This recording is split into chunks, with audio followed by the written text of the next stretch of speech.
I stood there in my ivory lace gown, watching 350 guests fill the grand ballroom of the Riverside estate, when I heard my son Marcus laugh.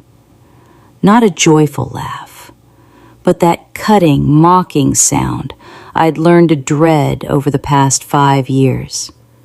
He was standing near the champagne fountain with his wife Veronica, both of them staring at my fiancé Thomas with barely concealed contempt.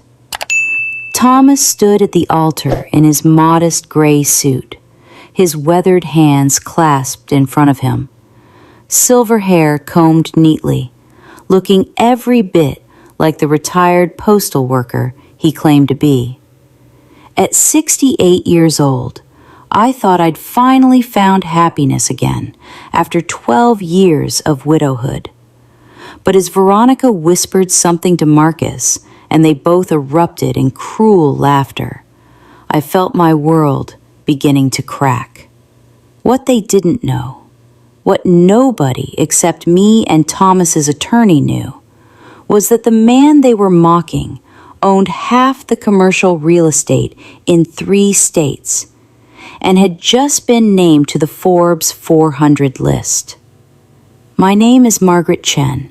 I'm 68 years old, and this is the story of how my wedding day became a battlefield, how my own child revealed his true colors, and how the quiet man I married changed everything I thought I knew about love, money, and family.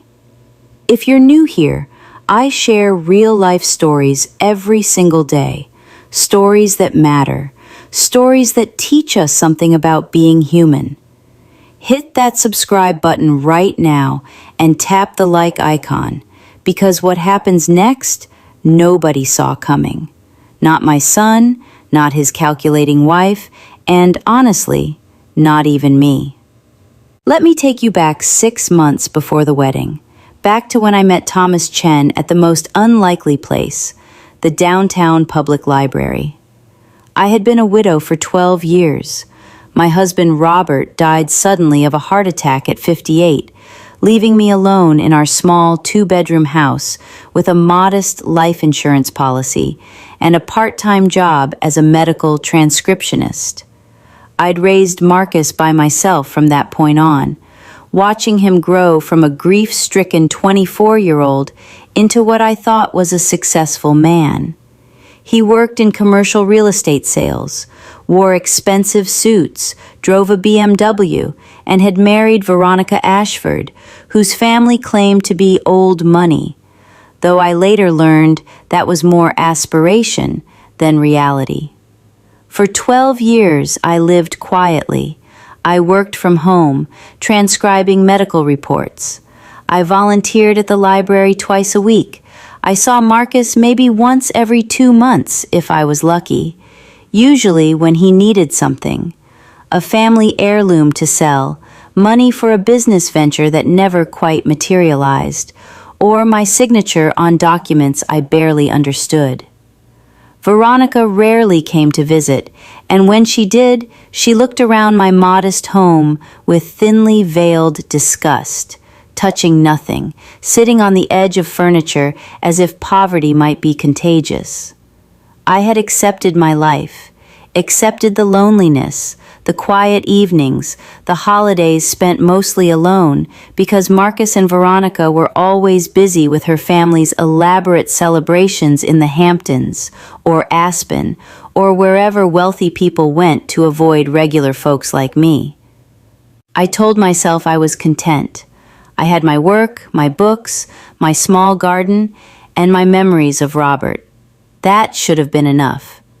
Then, one rainy Thursday in March, I was reshelling books in the history section when a tall, silver-haired man reached for the same volume I was holding. Our hands touched. We both apologized. He smiled, and something in that smile made my heart do something it hadn't done in over a decade. It woke up. "I'm sorry," he said, his voice warm and gentle. "I've been looking for that particular book on the Silk Road for weeks." I held it up. It's a wonderful read. I transcribe medical documents, but history is my passion. His eyes lit up. Mine too.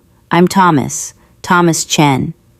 We talked for 2 hours that day, sitting in the reading alcove while rain streamed down the windows.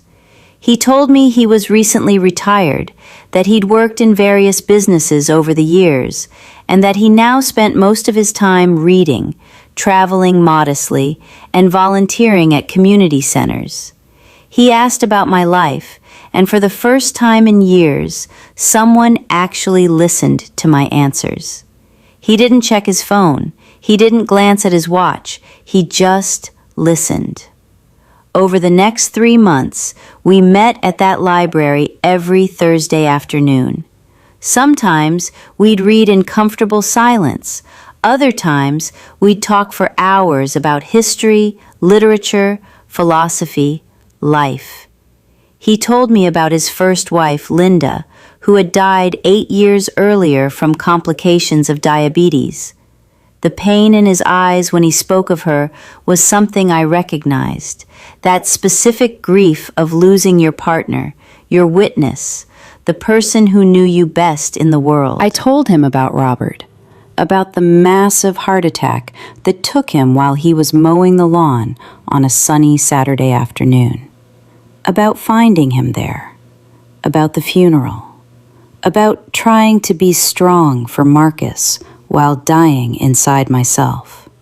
Thomas held my hand that day, just held it, and I felt something I hadn't felt since Robert died. I felt seen. By month 4, we were having dinner twice a week. Nothing fancy, Chinese takeout at my place or pizza at the small restaurant near the library, or home-cooked meals he prepared at his modest apartment downtown. He lived simply, drove an old but well-maintained Honda, wore clothes that were clean and neat but clearly not expensive. And none of that mattered to me. What mattered was how he made me feel. Safe, valued, interesting, alive. When he proposed, it was at the library, in that same reading alcove where we'd first talked. He got down on one knee, his joints creaking audibly, and pulled out a simple gold band. "Margaret," he said, his voice thick with emotion, "I never thought I'd love again after Linda, but you've brought light back into my life. I don't have much to offer you except my heart, my loyalty, and my promise to make every day we have left on this earth as beautiful as possible. Will you marry me?" I said yes before he finished the question. I said yes through tears and laughter. I said yes because this kind, gentle man had given me something I thought I'd never have again: hope. That night, I called Marcus to tell him the news. I was so excited I could barely get the words out. "Marcus, sweetheart, I have wonderful news. I'm getting married." There was a long pause on the other end. "What? To who?" "His name is Thomas Chen. We met at the library. He's the most wonderful man, and I'm so happy, and I can't wait for you to meet him." Another pause, longer this time. "Mom, how long have you known this guy?" 6 months. 6 months. His voice had gone flat, controlled. "And you're marrying him." "I love him, Marcus. I know it seems fast, but at our age, you don't waste time. I want you to meet him.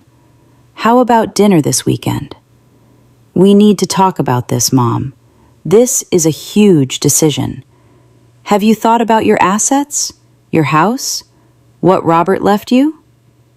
"My assets?"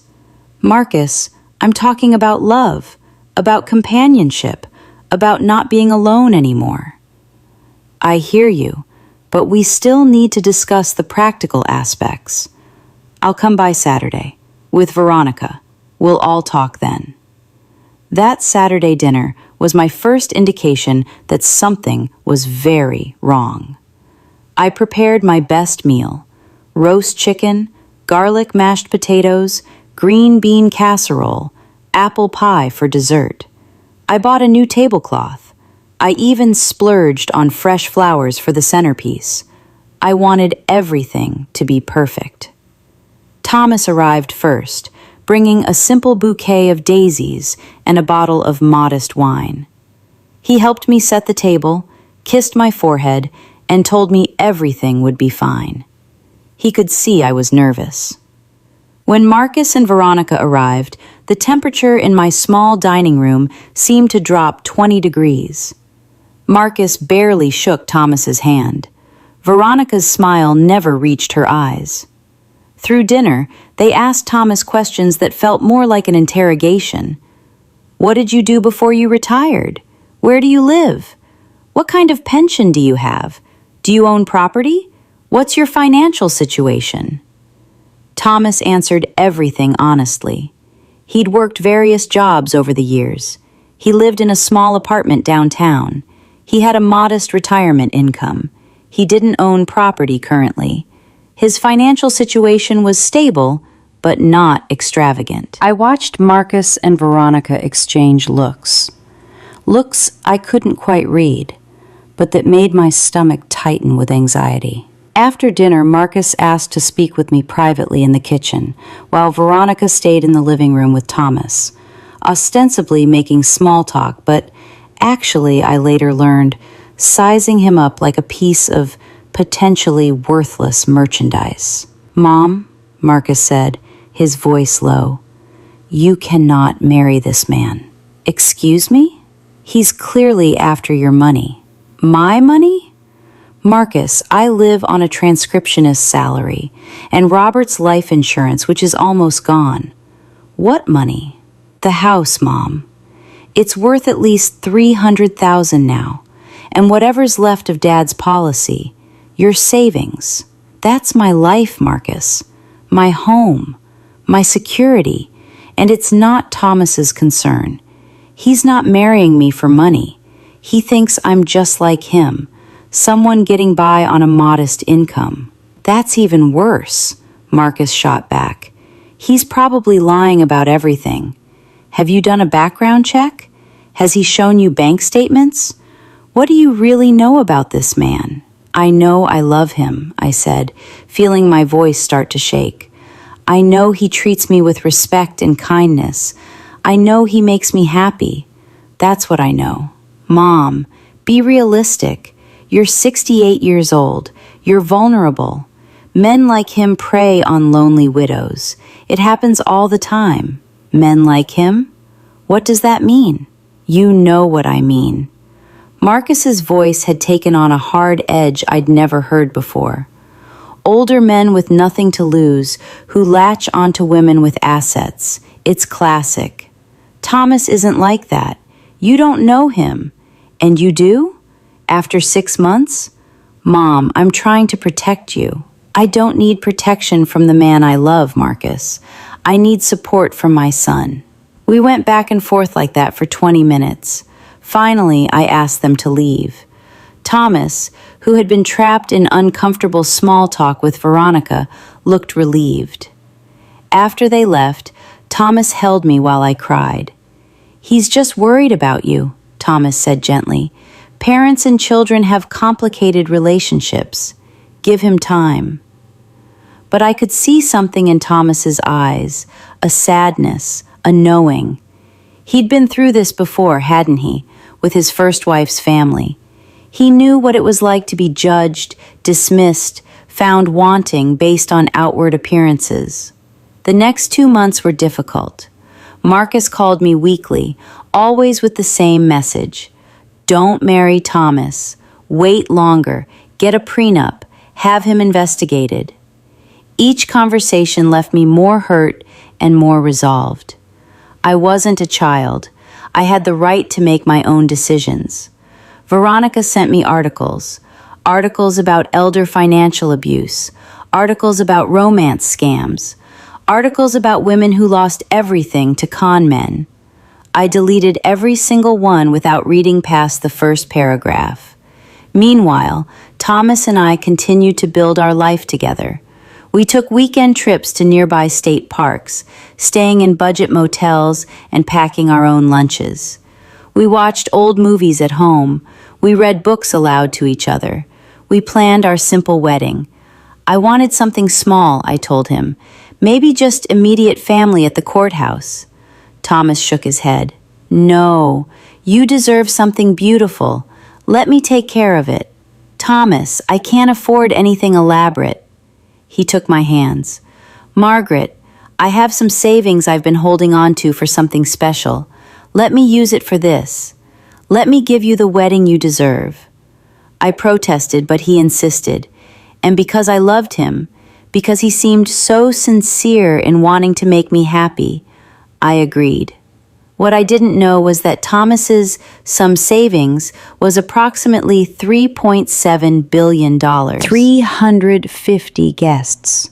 Most of them were my friends from the library, the medical transcription company, my neighbors, my book club, people who'd known me for years and were genuinely happy to see me finding love again. There were also people I didn't recognize. Well-dressed strangers who Thomas said were a few old business associates he'd felt obligated to invite. Marcus and Veronica had RSVP'd yes, but grudgingly. They'd spent the previous week making one last attempt to stop the wedding. Marcus had even brought me papers for what he called a post-nuptial agreement. Mom, if you won't get a prenup, at least sign this after the wedding. It protects your assets. I'm not signing anything, Marcus. I'm marrying Thomas because I love him, not because I'm entering a business transaction. Veronica had tried a different approach. Margaret, she'd said, using my first name in that condescending way of hers. I hope you understand we're only thinking of your welfare. Marcus stands to inherit everything you have, and we need to make sure that inheritance is protected. Inherit? I'm not planning on dying anytime soon, Veronica. Of course not, but one must be practical. You're not young anymore, and if something happened to you, well, it would be tragic if everything Robert worked for ended up in a stranger's hands. Thomas isn't a stranger. He's my fiancé, soon to be my husband. She'd smiled that cold smile. Of course. I'm sure he's a lovely man. We're just being cautious.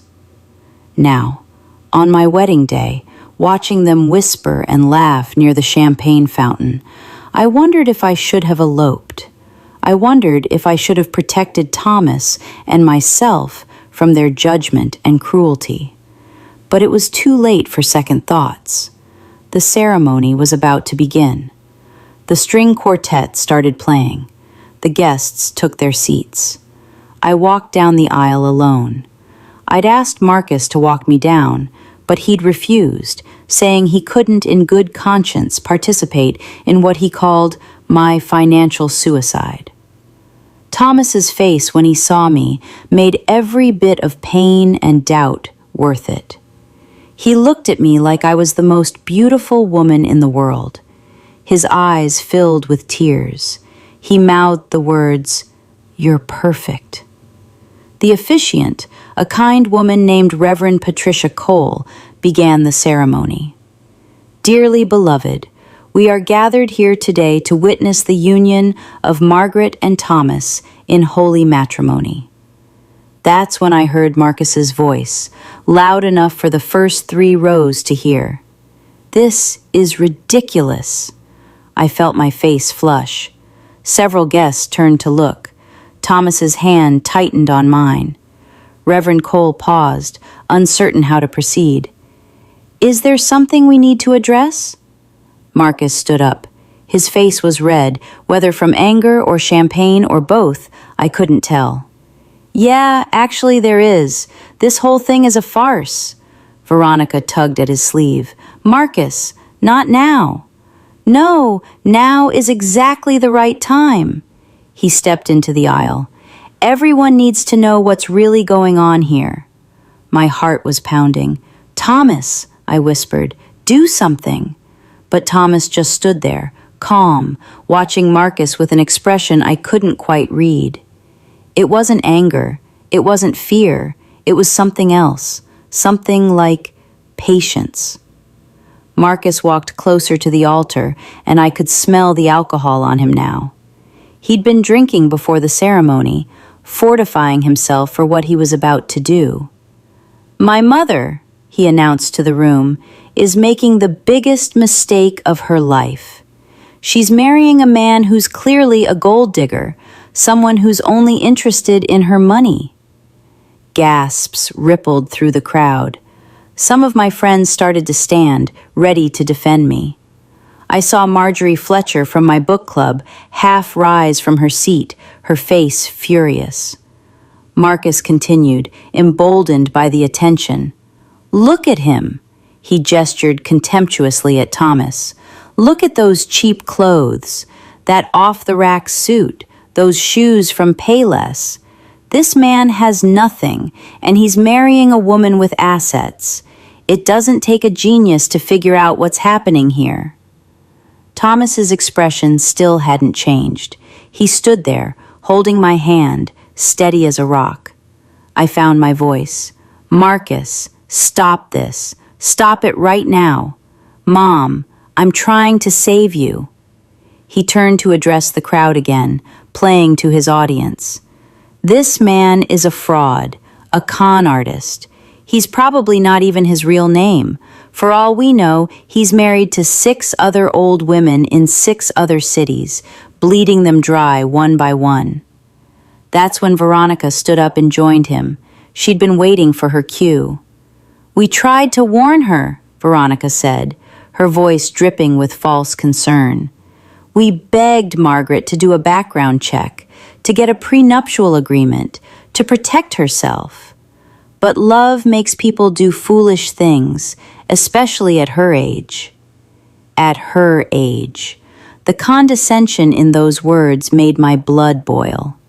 Thomas finally spoke, his voice quiet but carrying clearly through the room.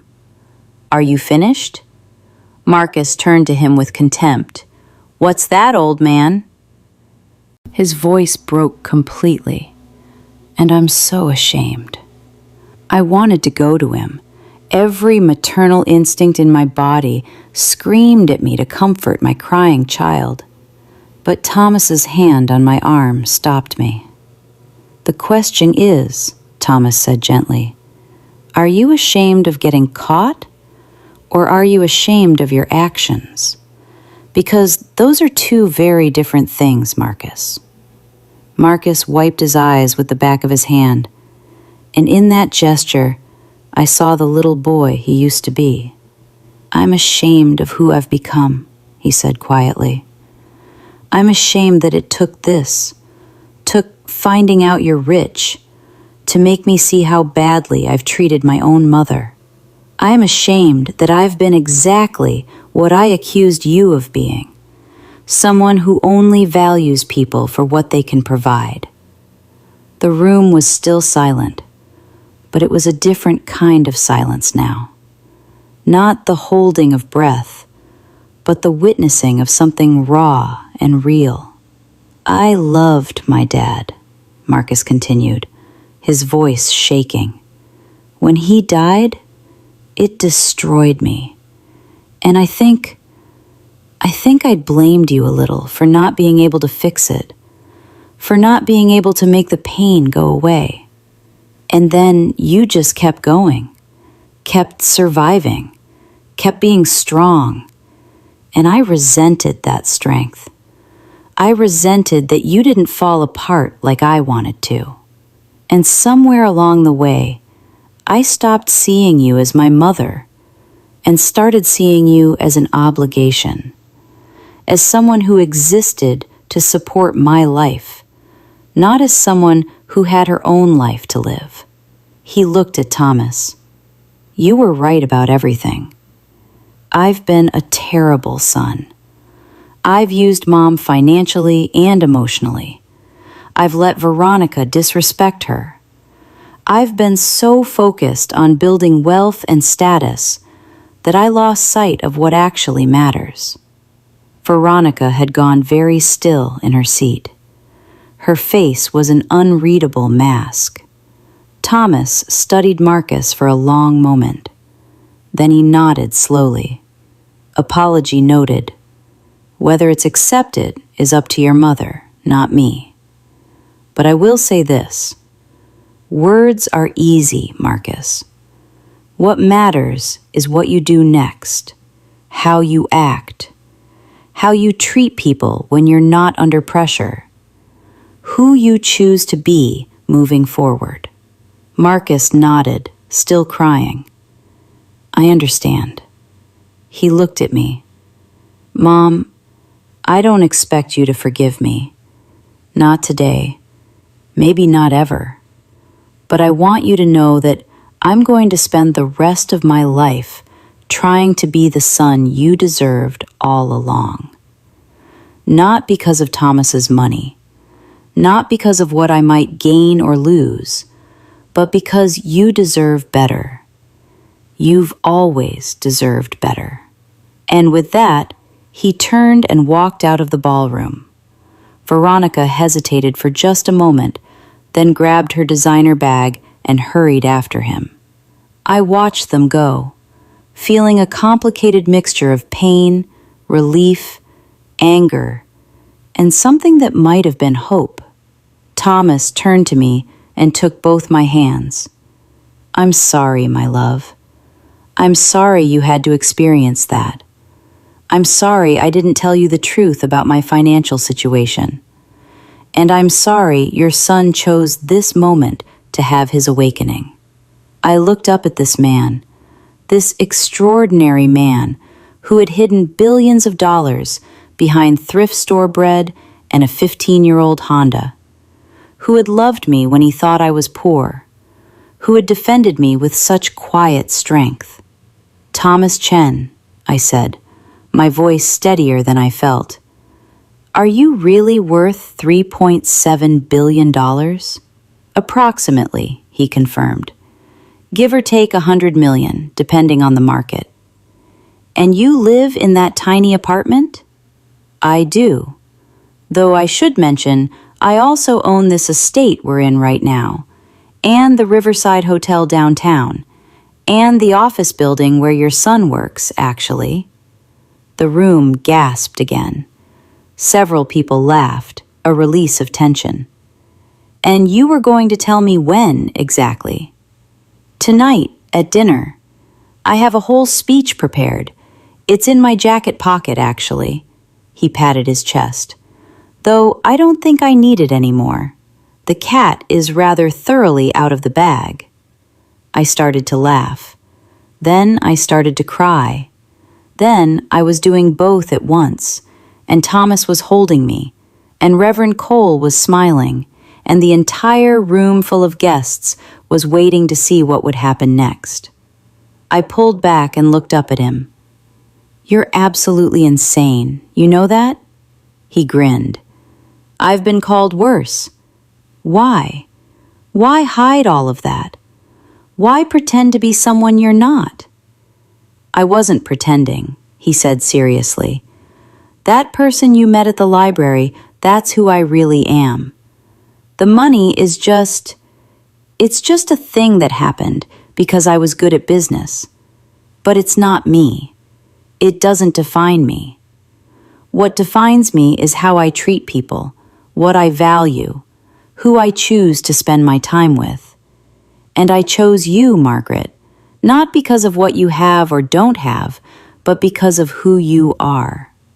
I'm a 68-year-old widow who transcribes medical reports for a living. You're a beautiful, intelligent, kind woman who lights up a room, who volunteers at the library not for recognition, but because you love books, who worked 3 jobs to put her son through college. Every friend I made turned out to want something from me. I was lonely, Margaret. I was so desperately lonely. And then I met you. His eyes were filling with tears now. I met you at that library, and you treated me like a human being, not like a wallet, not like an opportunity, just like a man. You listened to me. You laughed at my jokes. You shared your life with me. And you never asked me for anything. You never wanted anything except my company, my time, my affection. Do you know how rare that is? Do you know how precious? I was crying now too, tears streaming down my face, ruining my makeup.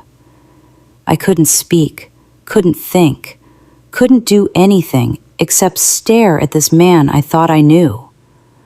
Thomas turned back to Marcus, who looked like he'd been struck by lightning. So you see, when you accuse me of being a gold digger, when you suggest I'm after your mother's assets, what you're really revealing is your own character, not mine. You're projecting your own greed, your own mercenary approach to relationships onto someone who has never needed and will never need anything your mother has. But you live in that apartment, Marcus stammered. You drive that old car. I live modestly, Thomas said, because after Linda died, I learned that material things don't fill the emptiness. I learned that showing off wealth attracts the wrong kind of attention. I learned that true happiness comes from genuine connection, not from impressing people with expensive things. So yes, I live in a small apartment. I drive an old car. I wear off-the-rack clothes. And your mother loved me anyway, not in spite of those things, but perhaps because of them. Because I wasn't trying to impress her. I was just trying to be real with her. Veronica had sunk back into her seat, her face ashen. The designer bag I'd helped her buy last year, the one Marcus borrowed $3,000 for and never repaid, sat in her lap like evidence at a trial. Thomas wasn't finished. He addressed the room again. I should also mention that the $20,000 Marcus borrowed from Margaret 3 years ago, I discovered that debt 6 weeks after we started dating. I paid it off anonymously, depositing the full amount plus accrued interest into Marcus's business account. I wanted to see if he would do the right thing, if he would tell his mother the debt was settled, if he would return the money. He never said a word. In fact, he called Margaret just last month, asking when she was going to finish paying him back. The look on Marcus's face was one I will never forget. Horror, shame, the sudden realization that everything he'd hidden had been laid bare in front of 350 witnesses. Now, Thomas said, and his voice had taken on an edge of steel I'd never heard before, you have a choice to make, Marcus. You can apologize to your mother, genuinely and sincerely, for the years of taking advantage of her generosity, for the disrespect you've shown her, for the spectacle you've created today. And then you can sit down quietly and let us finish this ceremony. Or you can continue on this path of greed and cruelty, in which case you and... His voice broke completely, and I'm so ashamed. I wanted to go to him. Every maternal instinct in my body screamed at me to comfort my crying child. But Thomas's hand on my arm stopped me. The question is, Thomas said gently, are you ashamed of getting caught, or are you ashamed of your actions?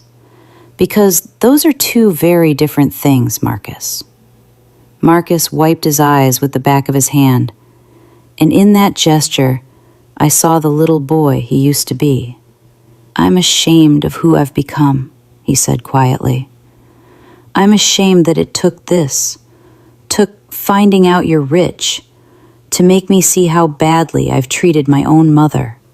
I'm ashamed that I've been exactly what I accused you of being, someone who only values people for what they can provide. The room was still silent, but it was a different kind of silence now. Not the holding of breath, but the witnessing of something raw and real.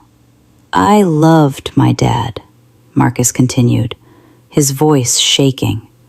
When he died, it destroyed me. And I think I blamed you a little for not being able to fix it, for not being able to make the pain go away. And then you just kept going, kept surviving, kept being strong. And I resented that strength. I resented that you didn't fall apart like I wanted to. And somewhere along the way, I stopped seeing you as my mother and started seeing you as an obligation, as someone who existed to support my life, not as someone who had her own life to live. He looked at Thomas. You were right about everything. I've been a terrible son. I've used Mom financially and emotionally. I've let Veronica disrespect her. I've been so focused on building wealth and status that I lost sight of what actually matters. Veronica had gone very still in her seat. Her face was an unreadable mask. Thomas studied Marcus for a long moment. Then he nodded slowly. Apology noted. Whether it's accepted is up to your mother, not me. But I will say this. Words are easy, Marcus. What matters is what you do next, how you act, how you treat people when you're not under pressure, who you choose to be moving forward. Marcus nodded, still crying. I understand. He looked at me. Mom, I don't expect you to forgive me. Not today. Maybe not ever. But I want you to know that I'm going to spend the rest of my life trying to be the son you deserved all along.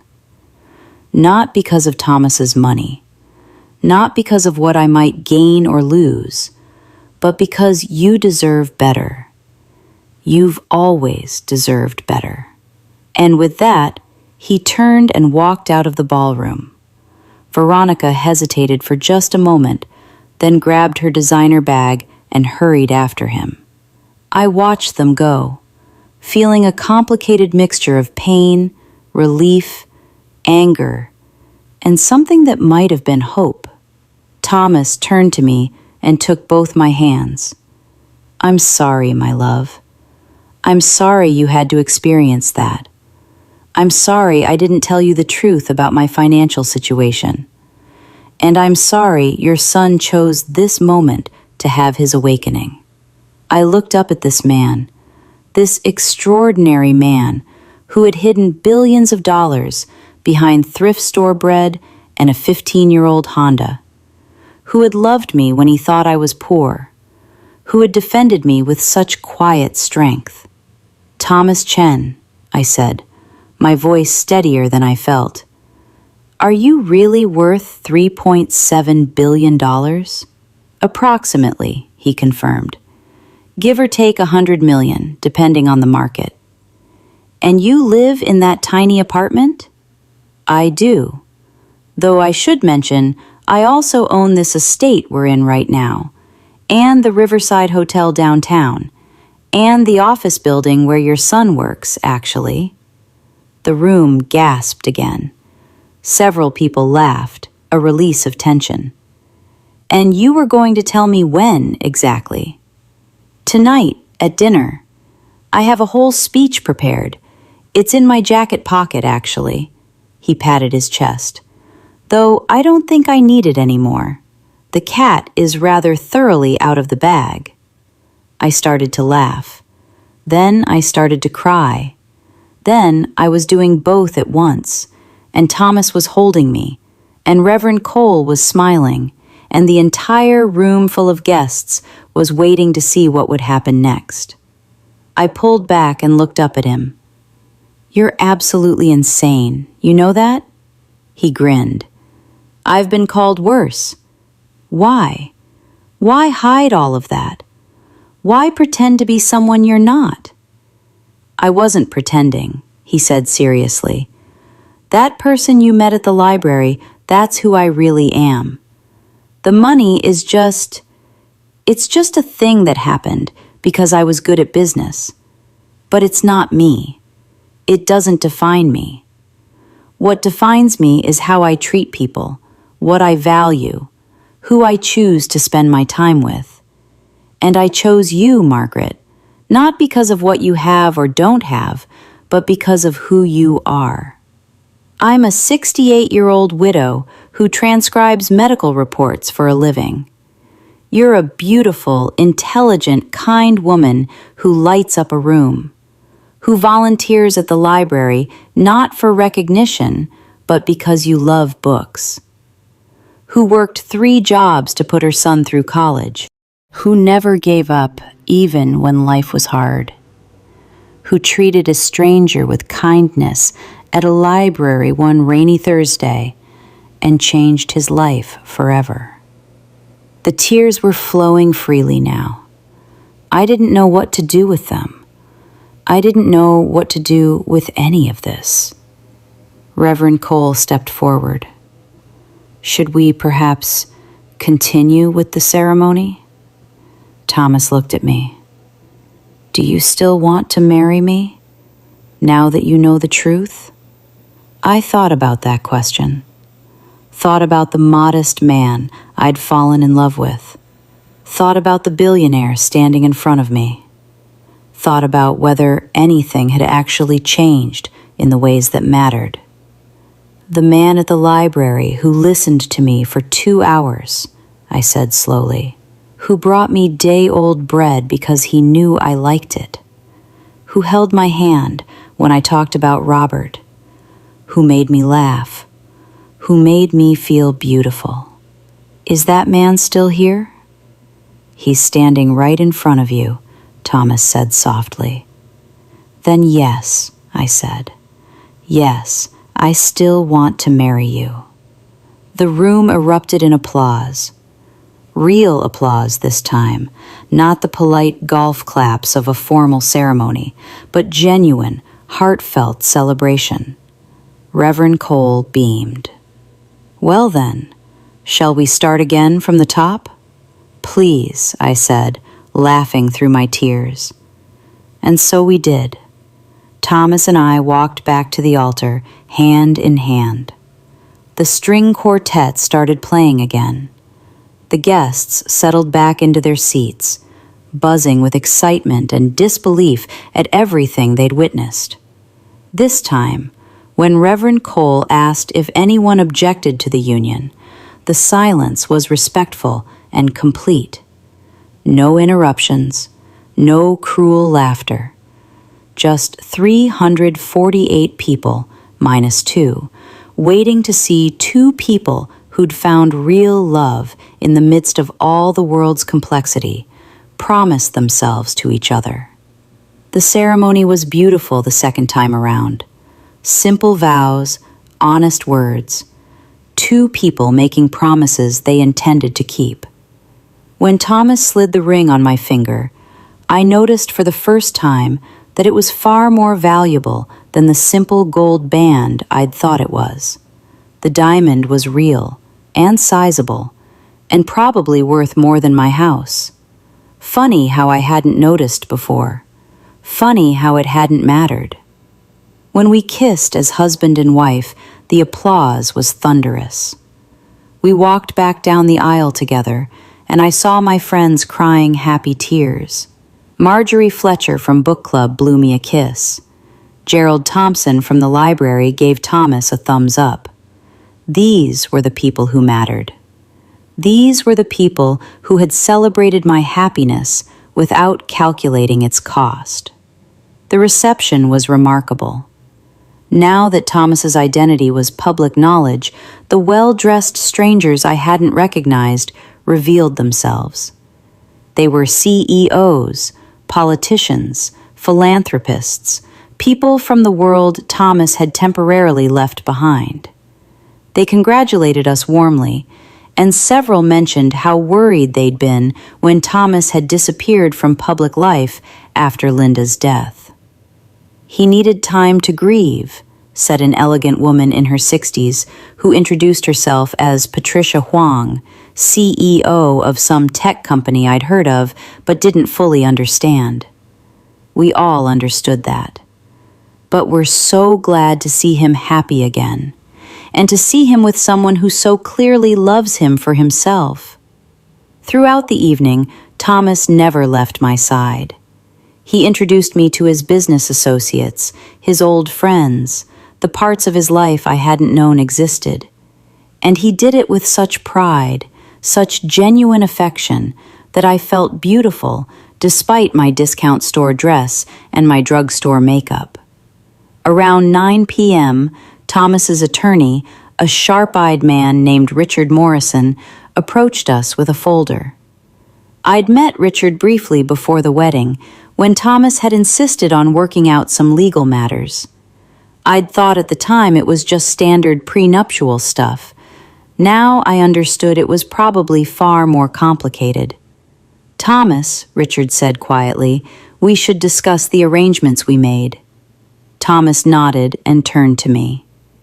"Margaret, there are some things we need to talk about, legal things. Would you mind?" We found a quiet corner of the ballroom, away from the music and celebration. Richard opened his folder and pulled out several documents. "Mrs. Chen," he began, and I realized with a start that was my name now. "Your husband asked me to prepare several documents before your wedding. These include a complete financial disclosure, estate planning documents, and establishment of certain trusts." "Trusts?" I repeated, feeling overwhelmed again. "For you," Thomas explained gently, "and for Marcus, actually, though he doesn't deserve it." Richard continued. "First, your husband has placed $500 million in an irrevocable trust in your name. You have complete control over these funds and how they're invested or distributed. This money is legally yours, regardless of what happens to your marriage, and cannot be touched by anyone else, including your husband." 500 million. The number was so large it felt meaningless. I couldn't conceptualize that amount of money. James was arrested 2 weeks later on charges of domestic battery, administering drugs without consent, and unlawful imprisonment. Patricia was arrested as an accessory. Both of them spent a night in jail before their attorneys bailed them out. The trial took 8 months. 8 months of depositions and hearings and motions. 8 months of watching James and Patricia and their expensive lawyers try to paint Rachel as mentally ill, as a liar, as someone who'd hurt herself for attention. But I had evidence. Photographs, recordings, medical records. I had neighbors who testified they'd heard screaming. I had doctors who examined Rachel's injuries and said they were consistent with assault. I had a pharmacologist who analyzed the pills and testified they were powerful sedatives given in dangerous doses. The jury deliberated for 3 hours, found James guilty on all counts and abetting domestic violence. James got 6 years. Patricia got 3 years as an accessory. Judge Morrison was disbarred, lost his position on the bench. Last I heard, he was working as a consultant for a legal tech startup. A dramatic fall for someone who'd once wielded so much power. James's tech company fired him. Patricia's wealthy friends abandoned her. Their perfect life, built on control and abuse, collapsed. And Rachel? Rachel slowly rebuilt herself. The alimony payments funded therapy, good therapy, with a specialist in domestic violence trauma. She went back to work at the hospital part-time, started reconnecting with friends she'd lost during the marriage, started remembering who she'd been before James tried to destroy her. 6 months after the trial ended, Rachel called me. "Becca, I need to tell you something." "What's wrong?" "Nothing's wrong. Everything is right. I met someone, a doctor at the hospital. He's kind, patient. He knows about my past, about what happened, and he doesn't treat me like I'm broken. He treats me like I'm strong, like I survived something terrible and came out the other side." "That's wonderful. I wanted you to meet him. Can you come to Portland this weekend?" "I'll make dinner. Nothing fancy, just the 3 of us." I went. Met Dr. Ryan Torres, a pediatric surgeon with kind eyes and gentle hands. Watched the way he looked at Rachel like she was precious, like she was worth protecting, not possessing, protecting. There's a difference. Over dinner, Rachel smiled, really smiled. The kind of smile that reached her eyes, the kind of smile I hadn't seen in years. "Thank you," she said later when we were alone in her new apartment. The apartment she'd rented with the alimony money, the apartment that was hers alone. For seeing, for caring, for being willing to do what you did. You would have done the same for me. I would have tried, but I don't think I could have pulled it off. You were always the brave one, the fighter. You survived 3 years of hell. You're braver than me." We hugged. 2 identical women with the same face but different stories. Her story had been one of survival. Mine had been one of revenge. Together, we'd created something better. Justice. It's been 2 years now since I walked out of that house. 2 years since I impersonated my sister and infiltrated her nightmare. People ask me if I regret it. If I regret crossing lines, breaking rules, becoming someone I'm not. And my answer is simple. No, not for a single second. Because here's what I learned. The system doesn't protect everyone equally. It protects the powerful, the wealthy, the connected. James had money and family connections and lawyers. Rachel had bruises and trauma and a sister who was willing to do anything to save her. Sometimes the only way to fight monsters is to become something they fear, something they can't control. I became that thing. I became the nightmare that James and Patricia never saw coming. Rachel got married last month to Dr. Torres. I was her maid of honor again. But this time, the groom looked at her with love, not ownership. This time, there was no mother-in-law wearing white and making demands. This time, my sister glowed with genuine happiness, not performed contentment. During her vows, she said something that made me cry. She said, "I promise to be your partner, not your possession. I promise to love you, not fear you. I promise to build a life with you, not surrender my life to you. And I promise that if I ever forget these promises, my sister will remind me, probably forcefully." Everyone laughed, but Rachel and I locked eyes, and we both knew what she meant. She was never going back to that life, never going back to that fear, because she knew that if anyone ever tried to hurt her again, they'd have to go through me first. and I'm very, very good at destroying people who hurt the ones I love. If you're watching this and you're in a situation like Rachel was in, please hear me. You deserve better. You deserve safety. You deserve to exist without fear. You deserve to make your own decisions about your own life. I know it seems impossible.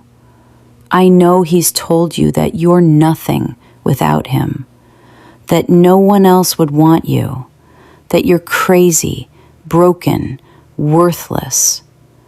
I know he's isolated you from everyone who loves you. I know he's taken your money, your phone, your independence. I know he's threatened to hurt you if you leave, threatened to take your children, threatened to ruin your life. But here's what he hasn't told you. You're stronger than he thinks, braver than he claims, smarter than he wants you to believe. And you're not alone. There are people who will help. Domestic violence hotlines, shelters, legal aid organizations, therapists who specialize in trauma, lawyers who will take your case pro bono, police officers who will believe you, judges who will protect you. The system isn't perfect. It failed Rachel for 3 years, but it's there. And with the right support, with the right evidence, with the right determination, you can use it. You can escape. Document everything. Take photos of every injury. Save every threatening text. Record conversations if your state allows single-party consent. Build your evidence quietly, carefully, the way I did. And when you're ready, when you have a plan and support and somewhere safe to go, leave. It won't be easy. Leaving is the most dangerous time. He'll escalate. He'll try to pull you back. He'll use every manipulation tactic he has. He'll cry and beg and promise to change. Then he'll threaten and intimidate and promise to destroy you. Both are lies. Both are control tactics. But if you can survive the leaving, if you can get past that initial danger period, you can build a new life. Rachel did, and so can you. For those watching who aren't in abusive relationships, pay attention to the people around you. Your sister, your daughter, your friend, your coworker. Look for the signs. Unexplained injuries, weight loss, anxiety, canceling plans last minute, isolation from friends and family, a partner who's controlling, possessive, jealous. Don't ignore the signs. Don't tell yourself it's not your business. Ask them directly. Create a safe space for them to tell the truth, and when they do, believe them. Don't judge. Don't ask why they don't just leave. Just offer support and resources and help them create a safety plan. And if you're in a position to do more, if you have resources or connections or skills that could help, use them. The system needs all of us. Lawyers to take cases, doctors to document injuries, social workers to provide counseling, friends and family to offer shelter and support. We can't rely on the system alone because the system is broken. So we have to be the safety net. We have to be willing to do what needs to be done to protect the vulnerable. I impersonated my sister for 3 days, infiltrated her abuser's home, gathered evidence that put him in prison. Some people call that vigilante justice. I call it love. Because at the end of the day, love isn't just a feeling. It's an action. It's a choice. It's deciding that your sister's safety is more important than following rules, that her life is more important than your comfort, that her freedom is worth any risk. I chose love. I chose Rachel, and I'd make the same choice again tomorrow. My name is Rebecca Chen.